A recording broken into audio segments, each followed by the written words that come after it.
देखिए, हम सब ने सोशल मीडिया पर ऐसी अजीबोगरीब वीडियोस जरूर देखी हैं, है ना? कोई वेंडर गंदे हाथों से खाना बना रहा है, कोई सड़े हुए आलू प्याज यूज कर रहा है। और हम क्या करते हैं? हम ये सब देखकर हंसते हैं, शेयर करते हैं और भूल जाते हैं। लेकिन क्या कभी हमने सोचा है कि इसके पीछे कितना बड़ा, कितना गंभीर खतरा छिपा हुआ है? तो आज हम इसी की गहराई में जाएंगे। हम अक्सर यही सोचते हैं, अरे बस एक बाइट ही तो है, क्या हो जाएगा। लेकिन असल सवाल तो ये है कि क्या सच में एक बाइट से फर्क पड़ सकता है? क्या एक गोलगप्पा या एक वड़ा पाव किसी की जान ले सकता है? तो सुनिए, जवाब है हाँ, बिल्कुल ले सकता है, और ये कोई मजाक नहीं है। चलिए कुछ असल घटनाओं पर नजर डालते हैं। एक वीडियो खूब वायरल हुआ था जिसमें एक पानी पूरी वाला गोलगप्पे के पानी में अपना यूरिन मिला रहा था। अच्छा हुआ कि वो आज जेल में है, लेकिन जरा सोचिए, ऐसे और कितने होंगे जो अब तक पकड़े ही नहीं गए। और ये मत सोचिए कि ये सिर्फ छोटे मोटे ठेलों तक ही है। अभी हाल ही में मुंबई में एक डॉक्टर ने ऑनलाइन एक ब्रांडेड कंपनी की आइसक्रीम मंगवाई, और खाते खाते उनके मुंह में एक अजीब सी चीज आई। जब उन्होंने उसे बाहर निकाला तो वो नाखून के साथ मांस का एक टुकड़ा था, किसी इंसान की उंगली का। और सबसे दुखद बात, ये मामले जानलेवा भी हो सकते हैं।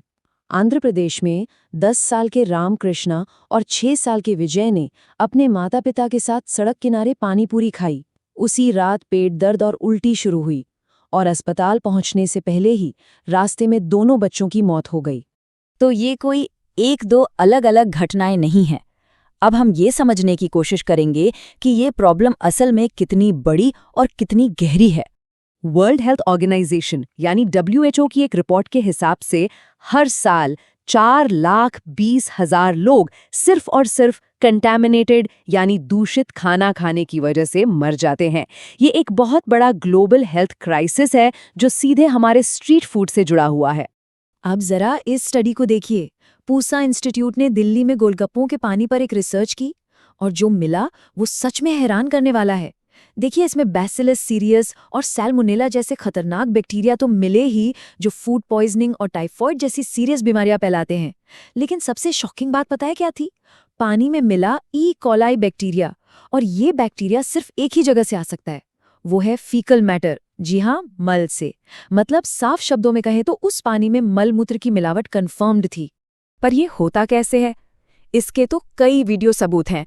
कोई वेंडर पब्लिक टॉयलेट से पानी भर कर ला रहा है, कोई गंदे शेल्फ पर गिरा हुआ खाना वापस बर्तन में डाल रहा है, तो कोई सब्जी बनाने वाले पानी में ही अपने हाथ धो रहा है। ये प्रैक्टिस इतनी कॉमन है कि ये बीमारियां सीधे हमारी प्लेट तक पहुंच रही हैं। लेकिन सुनिए, खतरा सिर्फ इस गंदगी और बैक्टीरिया का ही नहीं है। नहीं, इससे भी कहीं बड़ा खतरा है उन केमिकल्स का जो जानबूझकर हमारे खाने में मिलाए जा रहे हैं। आपने ठेलों पर कढ़ाई में वो काला गंदा तेल तो जरूर देखा होगा। वो बार बार इस्तेमाल किया हुआ तेल असल में एक धीमा जहर है। उसमें ट्रांस फैट खतरनाक लेवल तक बढ़ जाता है, जो हमारे दिल का सबसे बड़ा दुश्मन है, और दुनिया भर में हर साल 5 लाख से ज्यादा मौतों की वजह बनता है। वेंडर खर्चा बचाने के लिए अक्सर पाम ऑयल जैसे सस्ते तेलों का इस्तेमाल करते रहते हैं। मोमोज और ब्रेड जैसी चीज़ों में जो मैदा यूज होता है, उसे सॉफ्ट बनाने के लिए उसमें एलॉक्सेन नाम का एक केमिकल मिलाया जाता है। ये केमिकल हमारे शरीर में इंसुलिन बनाने वाली बीटा सेल्स को डैमेज कर सकता है, जिससे डायबिटीज का खतरा कई गुना बढ़ जाता है। और अब जो मैं बताने जा रहा हूँ वो और भी ज्यादा डरावना है। फॉर्मेलिन। जी हाँ, ये वही केमिकल है जो मुर्दा घरों में डेड बॉडी को सड़ने से बचाने के लिए इस्तेमाल होता है। और कुछ लोग इसका इस्तेमाल खाने की चीज़ों जैसे सब्जियों और दूध को ज़्यादा देर तक ताज़ा दिखाने के लिए कर रहे हैं। साफ शब्दों में कहूँ तो ये एक ऐसा केमिकल है जो सीधे सीधे कैंसर पैदा कर सकता है। आइए इस स्लाइड से समझते हैं कि ये कैसे होता है। नकली पनीर बनाने के लिए पहले सिंथेटिक दूध तैयार किया जाता है, जिसमें डिटर्जेंट पाउडर, शैम्पू और रिफाइंड ऑयल जैसी चीज़ें मिलाई जाती हैं। फिर इसकी शेल्फ लाइफ बढ़ाने के लिए इसमें यूरिया और वही खतरनाक फॉर्मेलिन मिला दिया जाता है। जरा सोचिए, एक ठेले वाला सिर्फ 50 रुपए में 200 ग्राम पनीर वाला ब्रेड पकोड़ा कैसे बेच सकता है, जबकि मार्केट में 200 ग्राम पनीर की कीमत ही 90 रुपए है। और मिलावट का ये खेल सिर्फ पनीर तक नहीं है। लाल मिर्च पाउडर में ईंट का चूरा, हल्दी में मेटानाइल येलो नाम का केमिकल, और मिठाइयों में वो रंग मिलाए जा रहे हैं जो डेवलप्ड देशों में पूरी तरह बैन है। क्यों? क्योंकि वो सीधे सीधे लिवर, किडनी और दूसरे अंगों को डैमेज करते हैं। तो अब सबसे बड़ा सवाल, अगर ये सब इतना ज्यादा खतरनाक है तो हम लोग खुद को रोक क्यों नहीं पाते? इसके पीछे भी एक साइंस है। सवाल यही है कि इतना खतरनाक होने के बावजूद स्ट्रीट फूड इतना इर्रेसिस्टिबल, इतना जायकेदार क्यों लगता है? इसका जवाब छिपा है उमामी में। ये हमारी जुबान का 5वां स्वाद है। स्ट्रीट फूड वेंडर इसी का फायदा उठाते हैं। वो इस स्वाद को जबरदस्त तरीके से बढ़ाने के लिए खाने में मिलाते हैं MSG, यानी मोनोसोडियम ग्लूटामेट।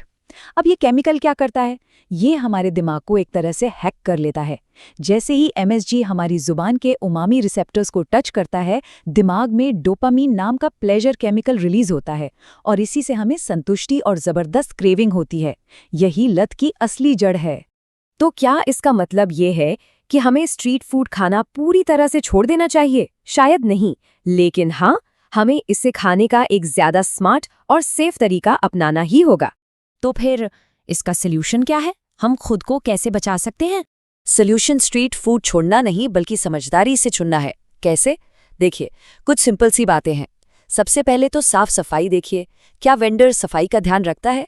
अगर जवाब नहीं है तो वहां से बिल्कुल मत खाइए। दूसरा, मिलावट को पहचानना सीखिए। जैसे ये पनीर वाला टेस्ट। पनीर को गर्म पानी में डालकर देखिए। अगर वो चिपचिपा या रबड़ जैसा सख्त हो जाए तो समझ जाइए वो नकली है। अपनी आंखों पर भरोसा कीजिए। अगर किसी चीज का रंग कुछ ज्यादा ही चमकीला लगे या कढ़ाई का तेल एकदम काला हो चुका हो तो उसमें केमिकल होने के पूरे चांस है। और हाँ, सबसे जरूरी बात, अगर कुछ भी ऐसा गड़बड़ दिखे ना तो चुप मत रहिए, उसकी रिपोर्ट कीजिए। FSSAI और लोकल अथॉरिटीज के पोर्टल्स हैं।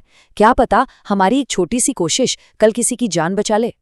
तो अगली बार जब मन में ख्याल आए कि सिर्फ एक ही तो बाइट है, क्या हो जाएगा, तो याद रखिएगा वो एक बाइट भी बहुत बड़ा फर्क ला सकती है। समझदार बनिए और सुरक्षित रहिए।